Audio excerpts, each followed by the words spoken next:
And to this day, you know, I'm 24. I'm trying not to get emotional. I'm 24. I chose to have children at a certain time because of the life that I lived and the things that I went through.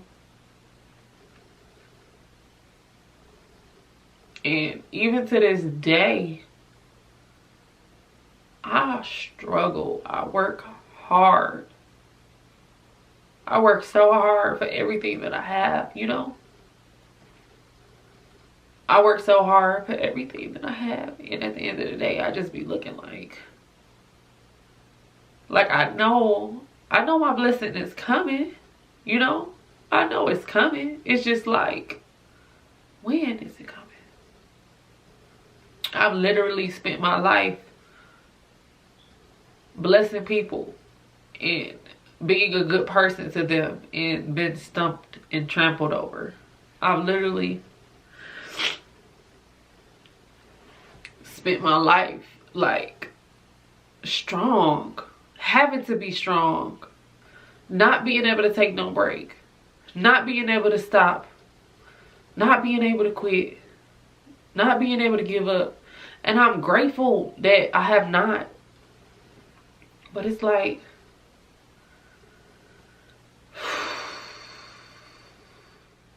hey guys, it's your girl Chyng and this thing, and I'm back again with another video. Today I was drawn to come and tell you guys like some of my experiences growing up as a girl in Detroit. I've been wanting to do this video for a while, and people have actually been requesting this video, but it's like I just had so much going on, like, and it's very touchy, you know. It's a very touchy topic for me to talk about, so I had to make sure, like, you know, it had to be called for me to do. It's been on my list for a very long time, and it's something that you gotta be called to do, you know, when it comes to you touching emotional parts of your life or just situations, period, about your life, you know what I'm saying? I want to say, for me, growing up here in Detroit as a young black girl, it was very, very tough. Very, very tough situation. Number one being that, you know, it's just no support here. It's no support. Everybody wants to be at the top. Everybody wants to win, you know. Everybody wants to be the king, or everybody wants to be the queen, or there's no people that will settle to be second.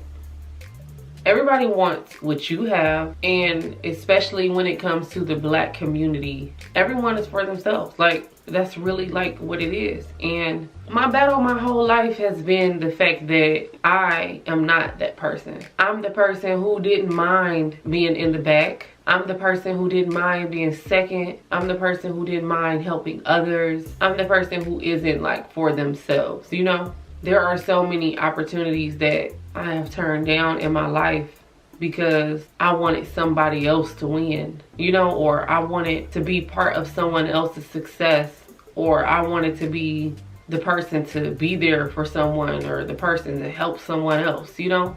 You don't find many people like that no more. You don't find those people. Here I am. Guys, I'm 24, and okay, it's a lot of stuff about me that you guys just don't know. It's growing up, I was a young girl who was fatherless. Being fatherless is something that you don't understand how it affects you until you get older. You don't understand how not having that support of a male behind your back affects you when they get older. The rate here of black children fatherless is out the roof. There are not a lot of fathers who are there for their children, you know? And our black men, or our men here, they go around every day just not doing what they're supposed to do because they want to live their life or do this or do that. And it's like, the person who's going to suffer later is going to be that child, like, period. Like, you could very well come back around when they're 16, 17, but everything that they went through in life, the damage was done already. Like, the damage is probably permanent by then. Growing up, I was molested for a great period of my life. At a very young age, I started my period. I remember being like 8 or 9 when I first had my period, and I started developing faster. I always had like a bigger butt, or I was more round, you know, thicker than most girls my age. And yeah, like I was molested like for a long period of my life. I could do a whole another story or whatever about that. So for a period I was molested, but I want y'all to understand, like, in my family, I felt like I was the problem child. Now this is my experience growing up in Detroit as a girl, black girl, okay? I want y'all to understand it. So when I talk, I'm speaking from my perspective. Everybody's life is not going to be like mine. There are people with a lot worse lives, and there's going to be people with lives who is a lot easier. But mine, this is my life. I just want y'all to understand, and I want to put that disclaimer in there. But I remember being the age of 3. I had an aunt who, my cousin, she used to play piano, and my aunt always had a piano at her house, and I used to go over to her house or whatever, and I remember listening to my cousin playing the piano, and the piano was one of my first loves, like genuinely one of my first loves. I remember listening to my cousin playing the piano, listening to her playing it, because she took classes and everything. And then one day I went over to the piano. I was about 30 years old, and I played a melody that I would always hear her play. At that point, I knew I was talented. I could pick up on sounds, and I could pick up on things that I saw, or I had a good muscle memory to just remember stuff that I do, you know? So at a very young age, I started just pecking on the piano, playing the piano, you know. I remember being in kindergarten, and I used to make keychains. Like, I was always like a person that did scrapbooks. My mom taught me how to crochet, so I crocheted. And yeah, I would just be having my hands in everything. I was the kid who wanted to do stuff. I was the one who wanted to get out. I was the one who wanted to see new things. And it's like, I was always adventurous, and I was always the kid just dabbing into new stuff. And I remember being in kindergarten, and I literally used to sell like 25-cent keychains to my teachers. Like, I would make up the little keychains and sell them, to the point where after I was selling keychains, I started selling like suckers. After I was selling suckers, I wound up selling like pins, like badges. I would make badges like in school. And I'm gonna try to see if I can probably reach out to some of those teachers that remember that type of stuff. But what's good, y'all? So I am at my middle school, in which I was one of the first students at the school since it was built. And yeah, at first we was a church. It was called the YMCA. So I just wanted to bring y'all up here, let y'all see what the hell I used to do, okay? Y'all, this playground is the playground I used to play at every day at school, which is pretty cool. They still got everything the same here. So yeah, y'all, this is the school right here. Super lit. It was called the YMCA. So this is where I was pretty much raised at. Shoot, I went here all the way from K through 8. For a minute, I had went to a different school called ATA for approximately a third of the school year. Yeah, for about a third of the school year. But then I wound up coming back because I love this place so much. So I just wanted y'all to see where it all started for me. This was the spot, man. K through 8, I served my purpose here at the YMCA. So yeah, y'all, let's get back into the documentary. I just had like this grind about me, and I'm gonna let you guys know that we were poor, man. I didn't feel like everything was horrible, but if now that I think about it, since I'm grown, like, I couldn't even get a 50-cent bag of popcorn every single week. And that's just the truth. Like, that's just the truth. I don't know if it was because like my mom didn't want me to have it, or I honestly just feel like we really couldn't afford it. Like, you know, like she tried to pay for the trips and stuff that we had coming up, and you know, she did the best she could. She did the best that she could for what she was dealt, like for the cards that was dealt. And it's like, even young, I was going through way more, like, you know, way more. My stepfather was like on drugs and drinking, and it was just always chaos, and it was just always chaotic, and it was just a lot going on, and that stuff like affected me mentally, you know. So my getaway would be like going to school, doing extracurricular activities. Like, I just remember like all types of situations where it would be heated arguments about the kids sometimes. I remember some about me. I remember some about, you know, drinking, the drugs, all of that stuff. Like, I remember times where the windows was busted out, and it's like everything good that we had like was taken away. It was just taken away. whether it was cars or this or that. Like, your life, you can't put your life in someone else's hands, especially if they're not making the right decisions. And I can honestly say a lot of the stuff we went through was because of the choice of like men. But this was her husband, so it's like, at the same time, you can't just walk away. But it was like, we lost a lot of stuff dealing with that, you know, with that time. Like, that time of my life was my most rebellious time, because it's like, deep inside I was hurting. Like, I was struggling. Like, I remember right now times where we didn't have no light, we didn't have no gas, stuff was on illegally. I remember we didn't have no water. We was filling up water jugs just to put them in the electric thing, just to turn the electric thing on and heat it up, just so we can wash up each day, you know? Like, I feel like my younger years were like the most stable, even though it was still not right. They were the most stable years of my life. I started getting older and I just was wondering, like, why is my life like this? Why do I have to live and go through so much? You know what I'm saying? Like, everything I wanted to do, I was not able, but you know, kids want to do a lot, but I felt like everything I wanted to do, it was just never a peace of mind in doing those things. Like, you know, I started getting older, you know, I couldn't wait till I could work. I wound up dating an older guy, and this is a overview, y'all, but if y'all want extra details on certain situations, comment them down below. I started dating an older guy, so if y'all want like more details on me dating an older man, then comment that down below and I might come in and do a story time about that. But I felt like this was the first person who believed in me. Like, not know my mom and stuff believed in me, but it's like, at the end of the day, you dealing with all of this and all of that. Like, if you're dealing with a man who is consistently breaking stuff, messing up things, cheating, doing drugs, drinking, end of the day, you're not gonna be able to give all your attention to your children. So it's like, dealing with him and then dealing with work. It's like, I felt like, where was my time, you know? Where was the time where was that bonding time that we could actually just spend? Like, we had times where as a family, we did stuff, you know? The family went out to the park. We did stuff like regular families. But it's just like, still in your heart as a kid, like, I was feeling like, what about me? You know? What about me? What about me? You know, kid wants you at every game. We want your support. A child wants your support 100% of the way. Like, it's times we didn't pull it up to homes, like, where we'll be looking at a home and there'll be drug transactions happening right in front of our car. It was times that, it was a lot of times, man. It was just a lot of time.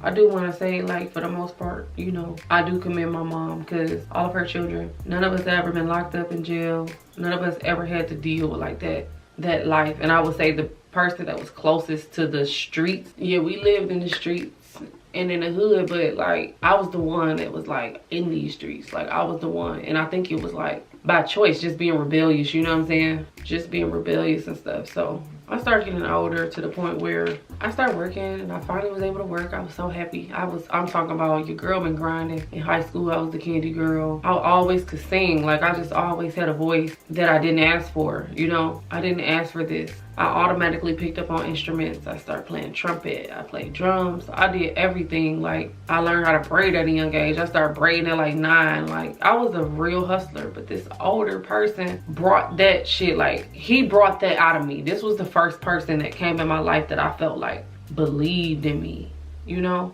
And he had all the actions to go according to believing in somebody. And he produced my full first CD, which was 12 songs, in which I wasn't even confident in. Like, I struggled with self-esteem my whole life. I struggled with self-esteem and just accepting myself. Like, people would talk about my feet. My family talked about my feet. My family would talk about my teeth, because my teeth were all crooked. And it was just like, the Lord blessed me with braces. If y'all want a story on that, let me know. But the Lord blessed me with braces at a very reasonable cost. And that's why my teeth are straight to this day. But my whole life, people talked about me, talked about my teeth, talked about my feet, talked about how big my legs were. It was just so much insecurity instilled into me. You know what I'm saying? And it was never that person there to just be like, look, you are beautiful, no matter what, you this, you that, you know. Mom is busy working, dealing with this knucklehead guy, you know, for 10 years. It's just like, y'all, I'm a very sporadic person, okay? And like I could think about stuff in my mind just be in a bunch of places at once. So please bear with me in this video if it seems like I'm jumping back and forth, because I probably am. Okay, so we'll get to the point where I start getting older. This dude had believed in me, produced my full first CD. I wasn't confident in myself. I wasn't confident in the project I did, but I still pushed it. I remember hustling like 5,000 copies off the hip, 7 Mile in Southfield, 8 Mile in Gratiot, like off the strip, like off the hip, $5. If you had 3, I'll give it to you, you know? And I would sign the copy of my CD, and I would put it in a jewel case, and then I had like the insert inside of it. So for that time, you know, that was like in 2010, that shit was hot, you know? That shit was hot. Had the top of the line, baby. Y'all, when I was 15 years old, I made my first CD and I hustled it right here at this gas station. I think I was making like $100 a day off a $5 CD. I used to go right over there to that church is right there, and I used to get me my little sandwich. I used to get my little church's chicken sandwich, and then I turned around and got me a strawberry shortcake. So yeah, this is exactly where it happened. This is my CD, y'all.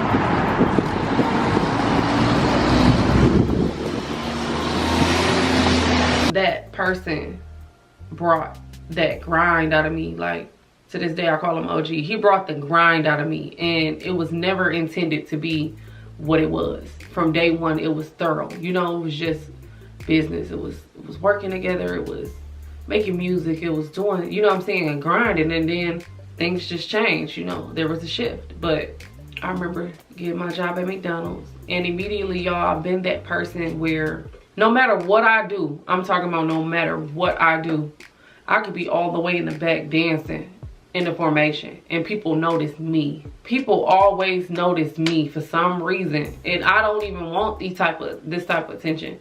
People pick me out from everybody else. It's like I'm a magnet, you know what I'm saying? People draw to me. So I just, you know, over time I just started accepting the fact that I'm a leader, you know, accepting the fact that I have a purpose here, accepting the fact that I'm meant to lead and I'm not meant to be in the back, you know. And that's kind of like what started me doing YouTube. Started YouTube when I was 15.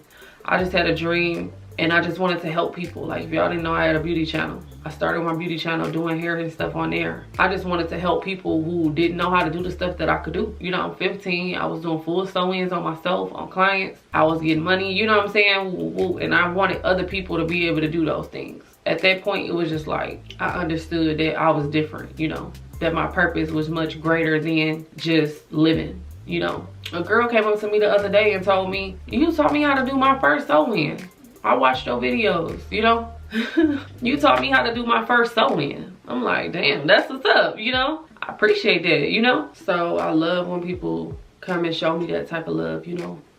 Moving forward, I started working and making money and doing stuff, and I never understood. I'm like, Lord, why? You know what I'm saying? Why?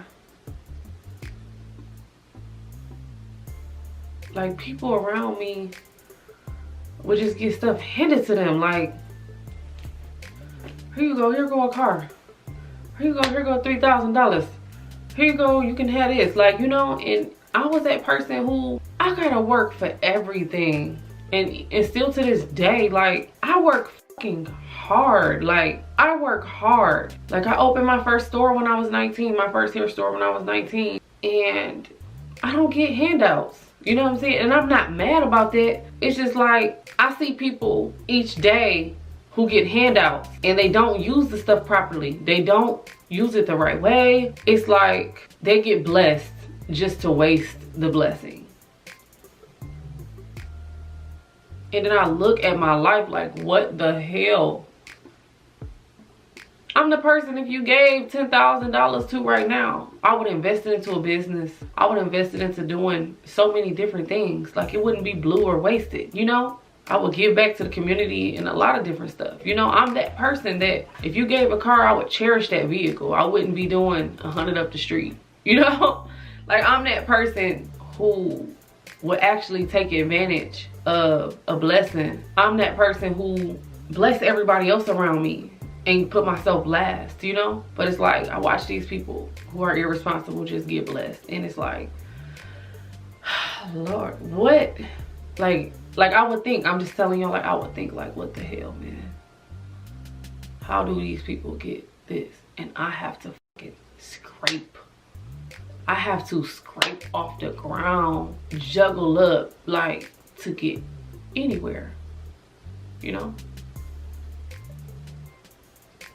My biggest battles are mental battles, you know? They're never physical. I'm a very strong, physical, you know, physically strong woman, and even mentally strong, but there's still that percentage of the month, or that percentage of time where, you know, I go through it. I go through it, man, and I have to keep pushing. Like, I started my first YouTube channel when I was 15. I'm gonna try not to get emotional. My whole life, I didn't have the greatest example of men, you know, and it's not like the greatest men were chosen for me to have an example. Like, so like, that was one of my biggest struggles, like, men. Understanding why my communication was bad with people, you know, sitting down, seeing why am I flawed, like, what is my problem? Like, it took me a long time to even see why my communication was bad with men or other guys, why I didn't care if they came in and left my life. Like, why was it so easy for me to detach myself? Why was it so easy for me to give all of me, you know? I was used to that in and out, that in and out, that in and out. That's the first man that should have made an impact on my life in the greatest way. But he was the last man to come forth, to step up. You get what I'm saying? Step up to the plate. As my father, you would have been my example. You would have been my understanding when it comes to men, I would think. But like I said, I'm only speaking from my perspective, you know. I'm gonna say a great father, because there are some jacked up fathers out there. But even when it came to me starting my YouTube journey, my whole dream and my goal was to just help people, and everything I did in life was to help people, to help them, bring them up. I remember trying to help friends sing. I remember trying to help people learn different things, like giving my all to every freaking body else. And in that process, I realized I didn't love myself. Like, how could you just get used up and abused up? It's because you don't love yourself. It's no way that you just gonna give all of you away. Do you get what I'm saying? You willing to give everything and put yourself last and go in the back and all of that because you don't love yourself, man. You don't care about yourself the way that you should. And that was me, you know? That was me.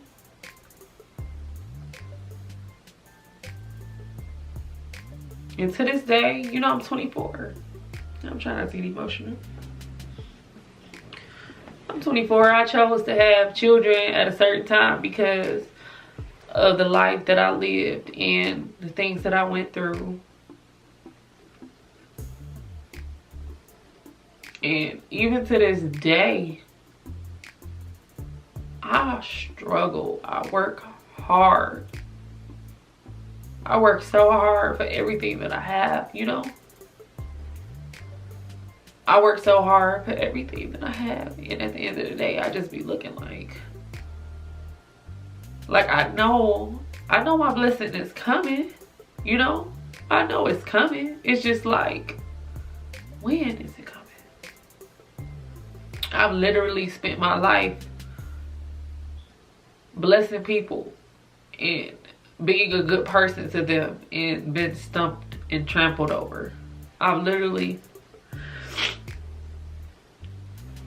spent my life like strong, having to be strong, not being able to take no break, not being able to stop, not being able to quit, not being able to give up.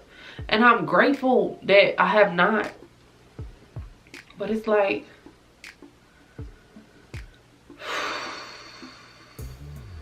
it's the lack of support. It's the lack of family support.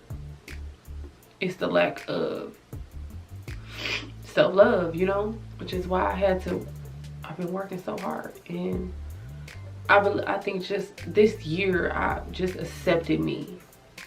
Like, I've overcame like my dramatic low self-esteem a while ago, years ago. But now it's like, because I married myself. If y'all want more details on that, let me know. I know people probably wonder like what this is on my finger. It had two purposes. I'll tell y'all those purposes if y'all want to know. Just comment it down below. I have that family who will literally scrape up to bail somebody out of jail instead of scrape up to help invest into one of our family businesses. And that's just what it is. Like, that's just what it is. I've always received more support from other people. Like, you know, I've always received more support from those around me or people who love me and care about me. Woo! Like I said, even to this day, man, I feel like I'm one of the most consistent people that I know. I'm one of the most hardworking people that I know. Like, even when it came to YouTube, when the ads went down, I still posted. I still posted. And you know, it's just like, nothing that I do, the things that I do the most with my life right now are not the most profitable monetarily. The things that I put all of my time into right now are not the most profitable at this time.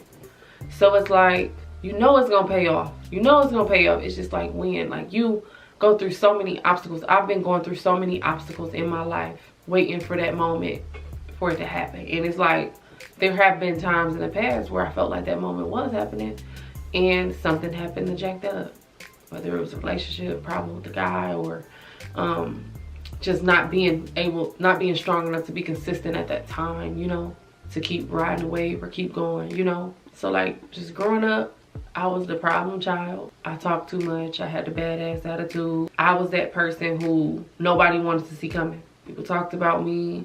I was an outcast. I was different, you know. Even to this day, people don't understand me. It's like when I speak to people, sometimes I'm speaking a different language, which is so crazy. But it just is what it is. I'm misunderstood. And at this point, I know my life is more stable now. Now that I'm older, now that I have to provide, my life is more stable. And I'm very grateful for what I do have and the things that I do see every day, the things that I do love that I'm able to do. But I'm still hungry. Like, I still want more. Like, you guys see me posting every day. I am a very active person. Like, I regularly post. There have been times where things were very, very slow, but I've never gave up, never.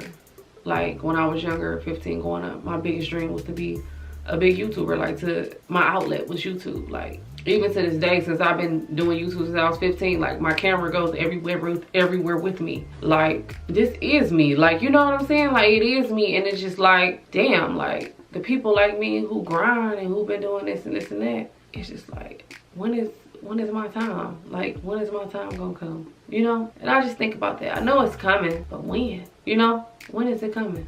I'm a firm believer that people who are successful or become successful at something, I feel like they've grinded, you know, whether your work was put into this specifically or that task or that situation specifically, say it don't work out, you know, I still feel like it's gonna pay off somewhere else. Like, that work you put in, at the end of the day, work is work. And if you put in that grind, you put in that work, you're gonna receive what you're supposed to receive from it. One way or another. It could be from a different situation, a whole entire different situation, but you're gonna receive like what you're supposed to receive. So I'm just keeping afloat, you know. I've been through a lot of obstacles this week, just a lot of obstacles, and I kind of was feeling like, you know, a little discouraged, like, damn, you know, what the hell. But then I just had to, because I am so tired, but I had to lift my head up and realize that it's people that go through so much worse each day and deal with so much worse each day. Yeah, my life was very hard growing up here, you know. And I'm not saying, I don't know if my life would have been the same somewhere else, but growing up in Detroit, I dealt with a lot. So if y'all heard some other stuff y'all want to hear more deeply about, comment that down below. But all I know is I've been grinding. I've been doing this YouTube thing for a long time now, and I feel like my time is coming, you know. And I just want to have that extra security. Like, all I want to do is be successful. And this is how I know that I'm different, you know? I want to be successful so that I can give back. I want to be successful so that when I see people like me, you know, that had to struggle, people that's been grinding their entire life, trying to make it somewhere, but just never received that extra boost, you know, I just want to be able to make it so that I can give back to the people that are like me, people that I see grind their ass off every day, you know, every day for what they love, for what they want. And I want to be that person to be able to extend that arm to those people, you know, to help bring them to the place that they want to be or that they're trying to get to. I want to be that person to just give. Just give. That's it. I just want to give. I just want to give. That's it. I'm asking for this blessing from the Lord just to be able to give to other people, you know, to have that stability, because stability is something that I never had. Like, you know, stability is something I never had. Even being an entrepreneur, you know, it's ups and downs all the time, ups and downs all the time. To have that stability and to be able to give back to the community. That's it. That's it. To be able to invest into my children. And that's what I want it for. That's what the fuck that's what I work for each day. That's what I work for. I'm sick of seeing abandoned buildings all around Detroit. I'm sick of seeing, you know what I'm saying, people not supporting one another. At the end of the day, those people can do what they feel like they need to do. But I want to be the person who do the opposite of what they do. I want to give back. I want to support. I'll never forget where I came from. I'll never forget where I came from. But this video, I could go on for years, okay? Because there's so many other parts of my life that I did not touch. If y'all want a part 2 about what it's like growing up in Detroit, make sure y'all comment that down below and I'll touch the parts in which I didn't get to talk about in this video. If you guys want to know any more details about the situations I talked about, comment that down below as well, and I'll be sure to get that out to y'all as soon as possible.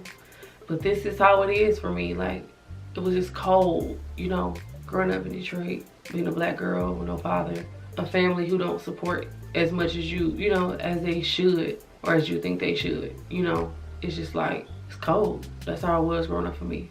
So I am just trying to become the product of what I know that I am, instead of the product of my life, you know. So yeah, I hope you guys enjoyed this video.